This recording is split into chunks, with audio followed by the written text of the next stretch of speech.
दोस्तों, आज के इस वीडियो में हम जगन्नाथ पुरी मंदिर के कुछ फैक्ट्स के बारे में जानेंगे। जगन्नाथ पुरी मंदिर 800 साल से भी ज़्यादा पुराना है। कलिंग राजा अनंत वर्मन चोडगंग देव ने इसका काम शुरू किया था। अनंग भीम देव ने इसका काम खत्म किया और आप लोग जो अभी रूप देख रहे हैं पुरी जगन्नाथ मंदिर का, ये रूप अनंग भीम देव ने ही दिया था। पुरी जगन्नाथ मंदिर 4000 वर्ग फीट के एरिया में बना है। इसके अंदर बहुत सारे देवी देवताओं के छोटे बड़े मंदिर भी हैं। मेर जो मंदिर है इसका, जिसकी ऊंचाई है 214 फुट, उस मंदिर में जगन्नाथ, बलभद्र और सुभद्रा विराजमान है। इतनी ऊंचाई का मंदिर होने के बावजूद भी एक बेहतरीन वास्तुकला के अंदर ये डिज़ाइन किया गया है।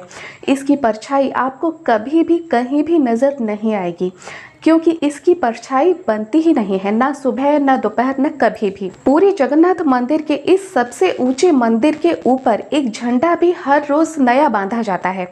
एक झंडा हमेशा के लिए नहीं रहता, हर रोज उसे बदलना पड़ता है।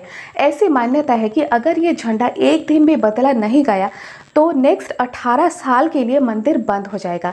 बस इसीलिए हर रोज़ पुजारी इस पर चढ़ते हैं और झंडे को बदलने का काम करते हैं।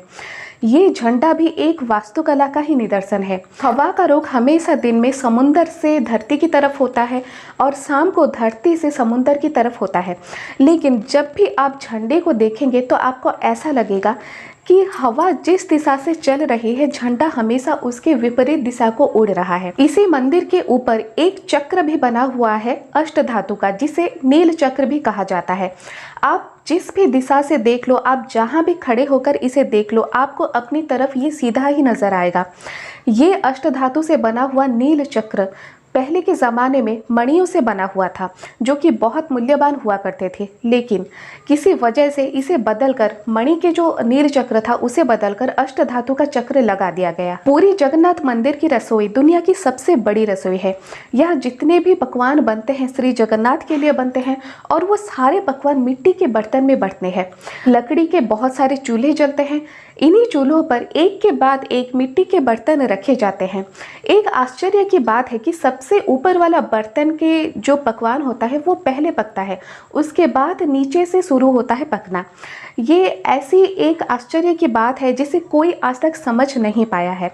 और जितनी भी रसोई होती है यहाँ कभी भी ना कम पड़ता है ना बर्बाद होता है। चाहे लाखों की संख्या में भक्त आ जाएं, जितने भी पकवान बने होंगे वो पहले भोग लगाए जाएंगे श्री जगन्नाथ को, उसके बाद वो भोग प्रसाद के रूप में हर किसी को दिया जाएगा। लेकिन ऐसी मान्यता है कि जितने भी लोग आ जाएं, जितने भी भक्त आ जाएं, लाखों की संख्या में भक्त आ जाएं अचानक से, फिर भी ये पकवान, ये प्रसाद कभी भी कम नहीं पड़ता और ना ही कभी बर्बाद होता है। जब रात को मंदिर बंद होने लगता है तब प्रसाद अपने आप खत्म हो जाता है। और आपको ये भी सुनकर आश्चर्य होगा, जो प्रसाद होता है वो श्री जगन्नाथ को भोग लगाने के बाद छोटे छोटे मिट्टी के घड़ों में भर्ती करके बेचा जाता है। जब आप वहाँ जाते हैं, जगन्नाथ को दर्शन करते हैं, उसके बाद वो प्रसाद खरीद कर आप खाते हैं, तो आपके जो मिट्टी के घड़े हैं वो कभी भी ख़त्म नहीं होते। चाहे आप एक ही घड़ा खरीद लो, चाहे आपके फैमिली में 10 लोग हो, खाएंगे वही प्रसाद, सब लोग खाएंगे, लेकिन वो घड़ा आप कभी भी ख़त्म होता नहीं देखेंगे। जिस साल 2 आषाढ़ के महीने पड़ते हैं, उस साल श्री जगन्नाथ की मूर्तियाँ भी बदली जाती हैं। सिर्फ श्री जगन्नाथ की मूर्तियाँ नहीं, बल्कि उनके भाई बलभद्र और उनकी बहन सुभद्रा की मूर्तियाँ भी बदली जाती हैं। ये मूर्तियाँ नीम के लकड़ियों से बनाई जाती हैं और ये प्रक्रिया पूरे विधि विधान से की जाती है। जब ये मूर्तियाँ नई बनती हैं तब ऐसे नीम के पेड़ को ढूंढा जाता है जो कि बहुत पुराना होता है। इसके साथ ही उस पर शंख, चक्र, कमल के फूल जैसे कई प्रकार के स्पॉट्स होते हैं। अगर आप दूर से भी इन पेड़ों को देख लो, आपको साफ तरह से ये स्पॉट्स नज़र आने चाहिए, तभी इन पेड़ों को चुना जाएगा और फिर सोने की कुल्हाड़ी से इन्हें काटा जाएगा। फिर इसे मंदिर पे लाया जाएगा और नई मूर्तियाँ बनाई जाएंगी। जब नई मूर्तियाँ बन जाती हैं तब पुराने मूर्तियों की जगह नई मूर्तियाँ विराजमान करने के लिए भी एक प्रोसेस होता है। पूरे विधि विधान से इसे किया जाता है।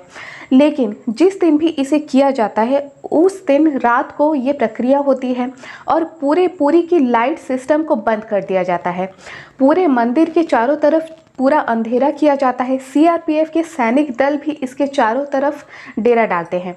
पुलिस भी इसके चारों तरफ डेरा डालती है, अपना काम करती है। मंदिर के अंदर जाने के लिए सिर्फ और सिर्फ पुजारी लोगों को परमिशन दी जाती है और गिने चुने पुजारी ही होते हैं। हर कोई जैसे मन चाहे वैसे घुस नहीं सकता। और ये जो प्रक्रिया होती है, इस प्रक्रिया के दौरान भी मंदिर में एक दिया भी जलाया नहीं जाता। पूरे अंधेरे में ही ये काम किया जाता है। मान्यता ये है कि पुराने जो मूर्ति होते हैं उनके नाभि स्थल पर ऐसा कुछ है जिसे उठाकर पुजारी नए मूर्ति के अंदर स्थापना करते हैं। और जो भी पुजारी ये काम करते हैं उनके हाथों पर बहुत अच्छी तरह से कपड़े बंधे हुए होते हैं, उनकी आंखों पर भी पट्टी बंधी हुई होती है ताकि वो कुछ भी ना देख पाए। लेकिन जो पुजारी होते हैं जो ये सब काम करते हैं, उनका कहना है कि जब वो नाभि स्थल से कुछ लाकर नई मूर्तियों में विराजमान करते हैं तो उनके हाथों पर कुछ ऐसा लगता है कि मानो कुछ हिल रहा हो, ऐसी फीलिंग्स उन्हें आती है। पूरी जगन्नाथ मंदिर की एक खास बात ये भी है कि कोई भी पक्षी इसके ऊपर नहीं उड़ता। पक्षियों को तो किसी ने मना भी नहीं किया, लेकिन कोई भी पक्षी आज तक इसके ऊपर उड़ता हुआ नजर नहीं आया। यहाँ तक कि कोई प्लेन भी इसके ऊपर नहीं उड़ता। जब आप पूरी जगन्नाथ मंदिर के सिंह द्वार से अंदर जाएंगे तो गेट के ठीक बाहर की तरफ आपको समुद्र के लहरों की आवाज़ सुनाई देगी। और रात के समय तो ये आवाज़ बहुत ही साफ सुनाई देती है और बहुत ज़ोर से भी सुनाई देती है। लेकिन जब आप गेट के ठीक अंदर चले जाएंगे तो एक कदम की दूरी पर ही आपको समुद्र की आवाज़ बिल्कुल भी सुनाई नहीं देगी। भारत के कई ऐसे मंदिर हैं जहां देवदासी प्रथा अभी भी चल रही है। वैसे ही पूरी जगन्नाथ मंदिर में भी देवदासी प्रथा अभी भी चल रही है। रोज देवदासी श्रृंगार करके मंदिर जाती हैं, जगन्नाथ जी की सेवा करती हैं और फिर अपने घर वापस आती हैं। पूरी जगन्नाथ मंदिर एक अनोखे वास्तुकला का निदर्शन है जो कि बहुत प्राचीन है। और उस समय आप सोचिए किस वास्तुकला, किस डिज़ाइन से बना होगा ये मंदिर। तब के लोग, तब के जो कारीगर होंगे वो कितने ज्ञानी होंगे, कितने इंटेलिजेंट होंगे, जिन्होंने ऐसे मंदिर को बनाया जिसकी ना तो परछाई कहीं नज़र आती है और ना ही गेट के अंदर आपको समुद्र की लहरों की आवाज़ सुनाई देती है। तो आज के इस वीडियो में आपने जाना पूरी मंदिर के कुछ फैक्ट्स के बारे में।